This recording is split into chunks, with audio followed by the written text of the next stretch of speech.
скромно в яслата там, дойде света да спаси. Живя сред хора, понесе болката ни, но не престана да люби. Изцеляваше рани, отваряше очи, слепите виждаха светлина. Умножи хляба и рибата, това е силата на Христа. Макар че Бог стана слуга, предаде себе си за мен и за тебе. Исус, човек, който плака, Господ, който ме спаси,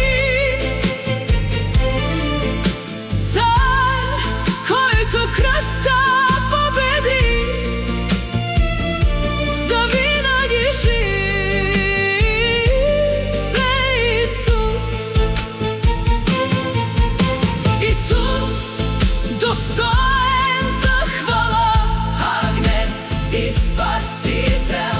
Агнец и Спасител. Небе и земя ще възгласят, Той е царят над царете. Предаден, отречен, наранен, носеше кръста с любов. На дървото прости грехове и в болка показа благост.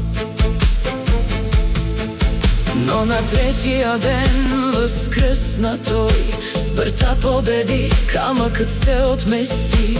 Днес живее и царува в слава, и пак ще дойде да ни вземе. Исус, човек, който победи, Господ, който възкръсна,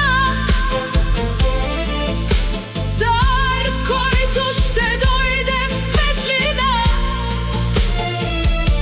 завинаги възвишен.